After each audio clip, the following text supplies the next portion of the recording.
Hello everybody, I'm Tom Davis. I'm a professional dog trainer, and here are 5 commands that every single dog owner, yes you, should teach your dog. The 5 that I'm gonna choose are gonna go in order of use the most in my house. Number 1 is going to be the place command. The place command is essentially sending your dog away to a targeted area of your liking. So it could be a touchpad, it could be a bed, it could be a crate, it could be a little circle. That's why in the movies you hear that sound, say, on your mark. Well, they do that with actors, they do that with athletes, but they also do it with dogs who act in Hollywood. So they tell their dog to go to the mark, they go to a little thing that you can't see on camera, and it looks like the dog is in frame with the family, but actually they're likely on their mark. And so the mark command or the place command or the touch command, however you want to say it, is absolutely hands down the most used command in my house, and I'm going to tell you why. So let's say you have somebody come over to the house and your dogs are excited and they're barking. Let's say you have young kids like I do. I have a 2.5-year-old and I have a newborn, and you have big dogs and it's an exciting time. So being able to say, you go there now because I'm carrying in groceries, or because my little son is doing something on his bike and I don't want him to get knocked over. The place command has so much utility, which is why it's used the most. Now, usually accompanied on the place command is the stay command, or sometimes it's actually implied that when you say place or bed, that the dog is going to stay there until you release them. So this has a lot of utility. One of the biggest frequently asked questions I get as a professional dog trainer is, Tom, what do I do when people come over to the house? What do I say? Do I put my dog away? Do I yell at, what happens? Your dog is a dog. They're going to be stimulated. They're going to be protective. They're going to be eager to see who's at the front door, regardless of if they're happy or they're upset or mad or frustrated or scared.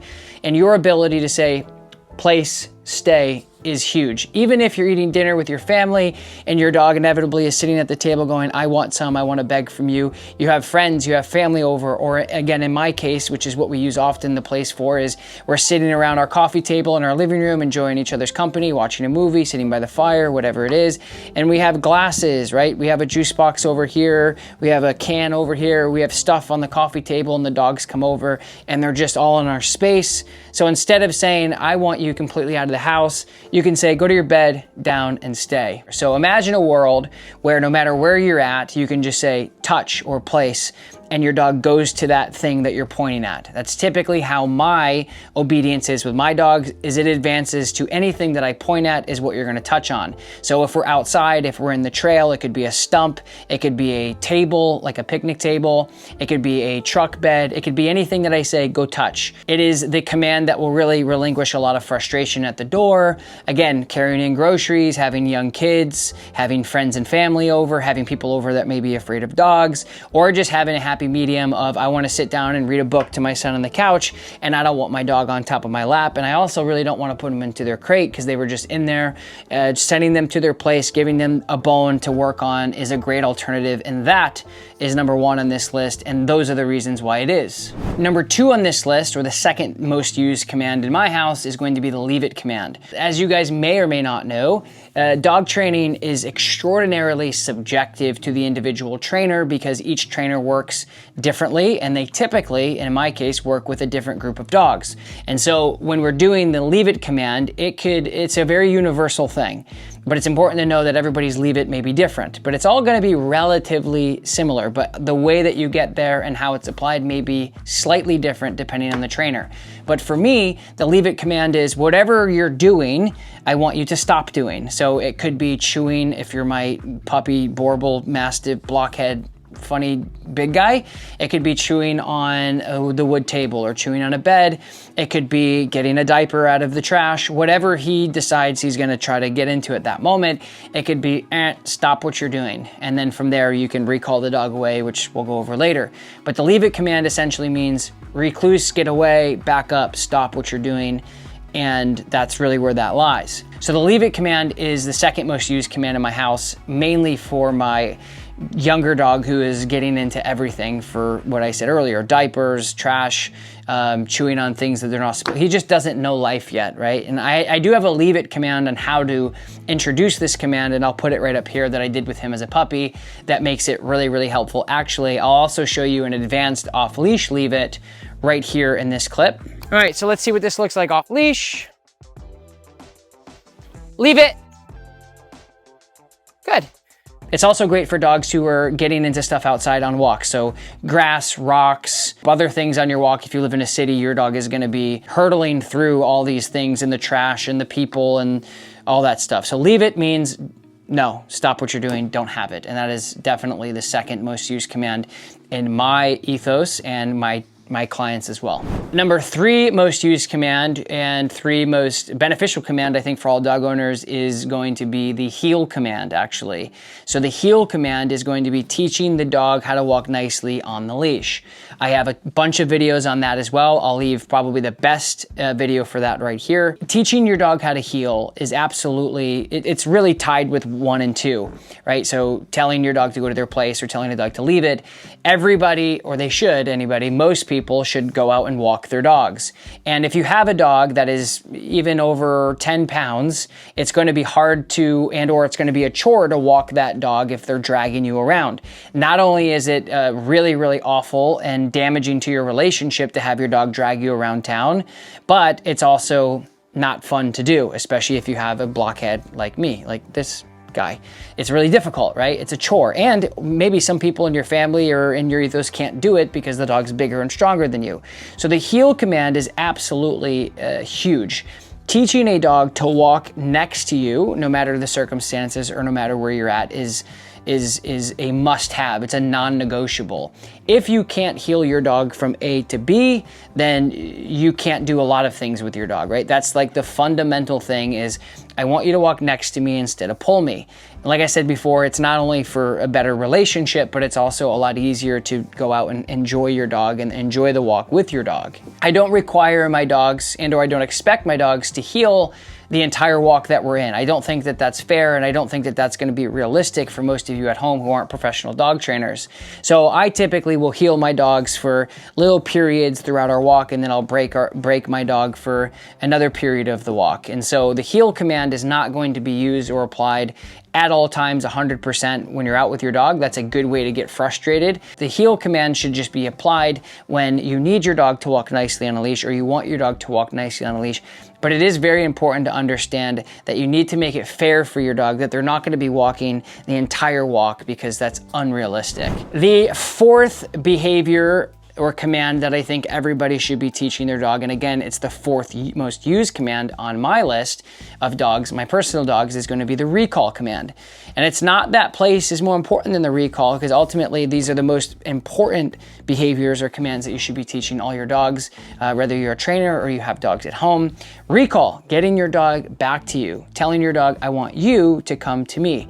Now, to be completely honest, like the utility of this command is probably the most, it could be the most dangerous thing if you don't have. So telling your dog come, and then coming back to you is super, super important. Again, you guys will see this throughout all of my training videos, is your basic obedience is your foundational relationship with your dog.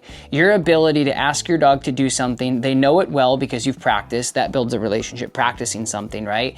Developing a relationship. And then the ability to actually use that in utility in your life is gonna help your relationship become much less stressful than normally it would. Like, how many times have you guys been, dog come, dog come, dog come, dog come? You're shaking your No Bad Dog 100% organic beef liver Nubs treats. Little plug there, they just came out, super stoked on those. But you're shaking your treats and you're saying, come back, come back. Like, that's not a good recall. You shouldn't be bribing and praying to the gods that your dog is gonna come back. When you tell your dog to come, they should absolutely, without a doubt, turn and come to you. And if your dog is off leash and you don't have that type of recall, you simply shouldn't have your dog off leash because it's not safe.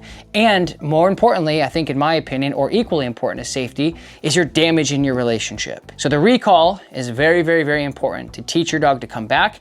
I, of course, have free videos on that, and we're actually working on a recall tutorial course right now as well, which we'll leave up there in the future when it's available. But there's a ton of really good free content that I've already produced over the years on recall, which you can check out right here. So recall is really, really important for several reasons. The 5th, and my, again, equally most used command as number 1, like all of these I use every single day continually, would be the break command. So teaching your dog that they can go and be a dog. I mean, how many times have you guys seen dog training videos where they're teaching you how to walk your dog, but your dog is out and they're pulling you and you're like, man, I've been trying to do this heel thing for 20 minutes and it's not working, or my dog continues to break the command, or my dog always pulls forward at some point. That's because when you are training your dog, think about it like working out or riding a bike or swimming or lifting weights, is you have to do it in increments. So if you wanted to lift weights, you're not gonna start off with the biggest, baddest weights in the weight room, putting everything on and then lifting it. You're not experienced, you don't have the skill sets, and you don't have the incremental strength to get to that point. You can, but you're not there yet. It's the same thing when we're teaching our dogs any behaviors. Place, sit, down, stay, any of those behaviors that require, or even heel, a duration, you have to then end with a break in order for it to make sense. So you wanna get your dog to a point, okay, let's do 10 reps for 10 pounds, got it, break. Tomorrow we're gonna do more, the next day we're gonna do more. So when you break your dog, it is essentially teaching the dog, free, be a dog, you can do what you want. In a really quick, easy way, because I don't think I have a specific YouTube video on this, but we talk about it a lot in my new Tom Davis Online Academy. The break command is essentially taking a ball, taking a piece of food in conjunction with a pre-known behavior. So let's say we're in heel. Heel, the dog's walking good, I get a piece of food, break, I throw it in front of the dog. Not far, because then you're getting dragged, you're just throwing it in front of the dog so they can see it, they go and they grab the food, and that's the break command. It's really, really, really easy to teach, and it also is absolutely a very crucial command in the 5 basic commands that every dog should know, and that has made my clients and my personal dog's life so much easier to live with because of those 5 things. So the break command is essentially giving your dog the recess, giving them the ability to be a dog, giving them the outlet to go and play if your dog is off leash, if you've done e-collar training, so on and so forth. And so those are the 5 commands that every dog should know. If you guys are interested in learning more about dog obedience, maybe where to start, right now we have $100 off on my Kickstarter course right now using this code right here, YouTube. You get $100 off, that's over 50% off. I'll leave the link in the description. And if you guys want more dog training information, or if you're actively training your dog and you're struggling, and a very, very, very affordable way to help your dog out sustainably is joining my online academy. The Tom Davis Online Academy right now starts at $19.99, and you get access to all of the unreleased footage that we haven't put here on YouTube. So you guys are watching me train owners with their dogs for 10 to 15 minutes. Watch every single minute of that training session for over an hour long. You also, if you're in the All Access Club, get access to my private trainers at the Upstate Canine Academy, which you can ask them in conjunction with watching my videos. And you get to go live with me once a week to ask me your questions personally as an expert. And we, once a month, do a particular subject like recall or teaching your dog how to down or how to advance your obedience live at my facility with Q&A opportunities. Super inexpensive, affordable way to train your dog either in conjunction with another trainer, or if you just want to do it at home. Hundreds and hundreds and hundreds of people have successfully trained their dog just by downloading and or entering into my online academy successfully. So hope you guys like this video. I hope to see you guys soon in the next video. Thank you so much for watching. Make sure you leave a like and a comment and all that fun stuff if it was helpful, and I'll talk to you next time.